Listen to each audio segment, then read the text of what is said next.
kasih Pak Firman. Selanjutnya dari PDIP Bapak Profesor Rohmin Dahuri. Assalamualaikum warahmatullahi wabarakatuh. Salam sejahtera untuk semua. Ibu Ketua yang sama-sama kita banggakan, pimpinan dan anggota Komisi 4 yang berbahagia, Bapak Menteri, Bapak Wakil Menteri, seluruh pejabat eselon 1, KKP dan hadirin yang saya hormati.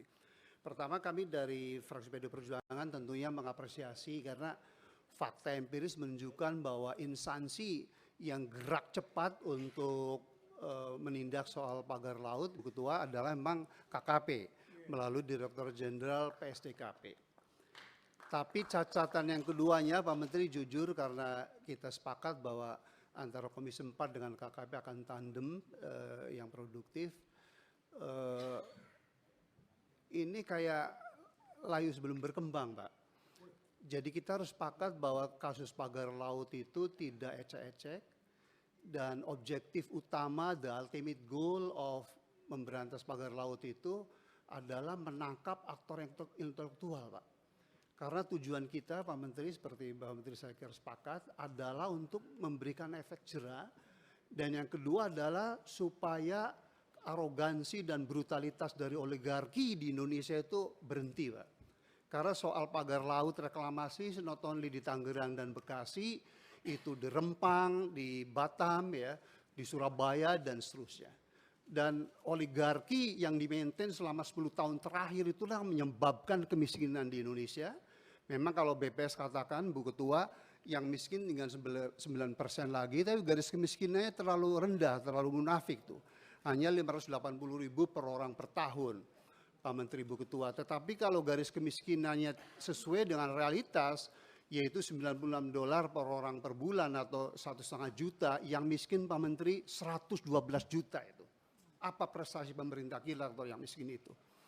Nah, jadi oligarki itu menyebabkan ketimpangan, Pak Menteri, seperti Bapak tahu di Oxfam International Institute, data terbaru 2024, 1% orang kaya Indonesia, Ibu Ketua, itu menguasai 48% kekayaan negara ini. Jadi Gini rasio sekarang udah 0,42 berarti ini. Jadi kita ajak Pak Menteri dan kita backup habis-habisan dan sesuai dengan pidato Presiden Prabowo yang mulia, beliau akan memberantas koruptor sampai kemana tuh? Ke Antartika, Pak. So you don't have to be worried, Pak, atau takut sama oligarki itu. Nah, cuman kalau ada pesan-pesan yang setengah kamar, boleh kita bicara sebagai ini. Tapi Pak Menteri, sekali lagi tolong rakyat Indonesia, nelayan Indonesia, karena kantong kemiskinan kita itu ada di nelayan, petani dan buruh gitu. Jadi sekali lagi Pak Menteri, kalau ini nggak tuntas, maka brutalitas konglomerat atau oligarki kita dan Ibu Ketua udah luar biasa di TikToknya tuh, berani tuh mendukung kita semua. Kita harus jihad, Pak. Kalau enggak Indonesia tetap melarat dan yang namanya Indonesia 2045 is illusion itu, Pak. Dan Pak Prabowo sudah sangat bagus mencanangkan 8% pertumbuhan ekonomi dan potensi kita 10%, tapi selama Pak Jokowi itu hanya 5%, analisis dari semua lembaga itu mengatakan karena hampir semua pejabat dan konglomerat itu bersatu padu untuk menghancurkan negara kita, Pak. Jadi pesan kami dari fraksi PD Perjuangan untuk bajikan bangsa, tuntaskan, Pak. Jangan hanya menangkap kepala desa yang nggak mungkin lah membangun pagar laut dengan lebih dari 40 miliar dari uang dia.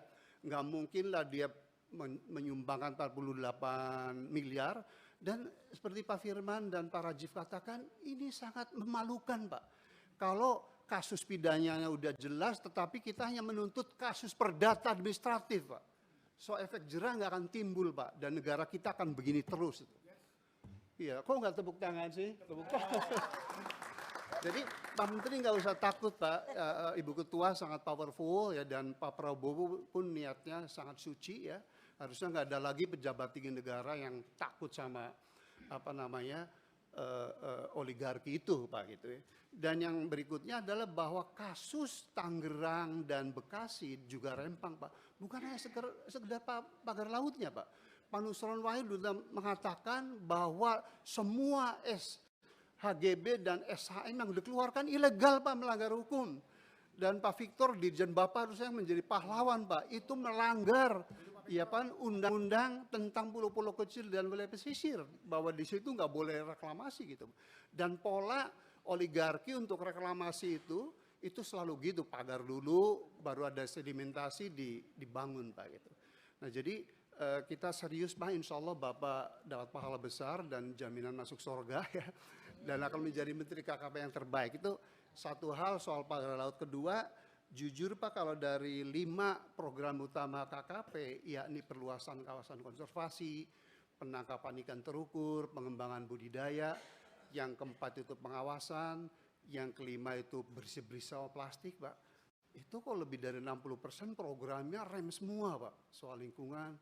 Padahal problem struktural di KKP Pak, itu adalah kemiskinan nelayan Pak. 90% nelayan kita itu ada nelayan tradisional, Bu Ketua, yaitu definisinya di bawah 30%, 95% Pak. Data terakhir dari BPS yang dirilis, ternyata NTN nelayan kita itu sekarang hanya 105 Pak. Udah gitu income rata-ratanya masih 2,4 juta Pak. Padahal UMR paling rendah, ya kan itu sekitar 2,6 juta. Jadi Pak Wamen itu yang harusnya problem struktural. Di bidang perikanan tangkap Pak, saya sedih, problem struktural lainnya adalah soal overfishing dan underfishing. Pantura, kampung saya Cirebon, Indramayu sampai Situbondo udah overfishing sejak saya kuliah Pak, 90. Tetapi ada wilayah underfishing, model Tomini, Arafura dan seterusnya, itu yang dicuri oleh nelayan asing Pak. Jadi kemudian yang kedua rantai pasok Pak, di Dijen Perikanan Tangkap Pak Lotariada Pak ya. Itu nelayan itu selalu kayak Ragunya Christina Pak, yang paling pop itu.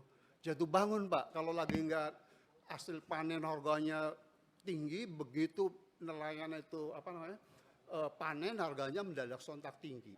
Yang ketiga betul teman-teman itu bahwa dari sisi hulunya mengenai BBM, alat tangkap tuh selalu kayak lagu Christina lagi, nggak ada gitu. Yang kedua di soal betul penangkapan ikan terukur, kami ingin mendapat report Pak karena program ini bagus, artinya quota base gitu ya. Tetapi kami dengar kok belum ada pengusaha yang tertarik gitu, artinya dagangan kita nggak lakukan Pak. Kalau itu benar berarti must be something wrong. Boleh jadi program itu mohon maaf secara ekonomi tidak atraktif. Jadi kita ingin bantu KKP supaya kita poles menjadi atraktif. Kemudian yang kedua di bidang perikanan budidaya ya, ini lagi-lagi soal produktivitas kita rendah sekali. Kita hanya produksinya ranking keempat di dunia, Ibu Ketua Umum, Ibu Ketua. Padahal juaranya itu sekarang Ekuador Bu, budidaya itu 1,1 juta ton itu. Ekuador itu garis pantainya hanya 2.700 kilo, kita 100.000 Pak. Tapi produksi udahnya hanya ranking keempat. Ini kan something wrong juga Pak mengenai produktivitas, barrier to entry dan seterusnya. Dan di bidang budidaya kami sungguh-sungguh ingin dapat laporan ya mengenai performance dari modeling tambak udang bapa yang di mana kampungnya Pak Darori ini?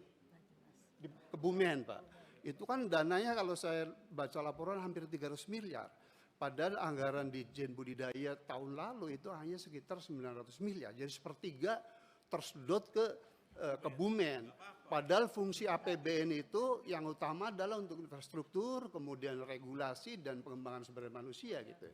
Dan kami benar-benar ingin dapat report itu karena kalau gagal nanti Menteri Kelautan Perikanan berikutnya pas susah sekali meyakinkan Kementerian Keuangan untuk mendapatkan dana besar itu. Jadi itu kemudian terakhir di bidangnya Pak Budi Sulistyo mengenai peringatan daya saing ini kan menyedihkan Pak. Kita produsen perikanan terbesar kedua di dunia. Tapi nilai ekspornya Ibu Ketua kita tuh hanya ranking 10 sekarang.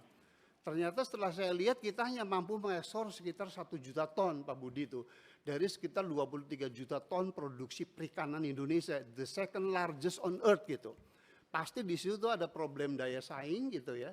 Daya saing tuh bisa ongkos produksi dari jadi saya ingin KKP nanti juga Kementerian Pertanian dan jangan program tuh yang superficial yang hanya diliput media massa tetapi program struktural itu tidak pernah dipecahkan itu. Sekali lagi ketika Juli tahun 99 saya diundang Ketua DPR Pak Akbar Tanjung dan Gus Dur ya mengenai asbabun nuzul KKP ini ada Pak. Dulu kan kita di bawah Departemen Pertanian Pak. Itu 70% reasoning saya Rohmin Dauri Pak mengenai ekonomi Pak. Jadi flagship dari kementerian ini adalah kesejahteraan, ekonomi, dan kemajuan, Mbak. Bukan melarat terus dan semua programnya lebih dari 60% itu rem terus gitu. Saya kira itu mudah-mudahan kita sepakat menjelang Ramadan ini untuk seperti Pak Prabowo bilang, kita bekerjanya untuk rakyat, bukan hanya untuk ini dan takut sama konglomerat.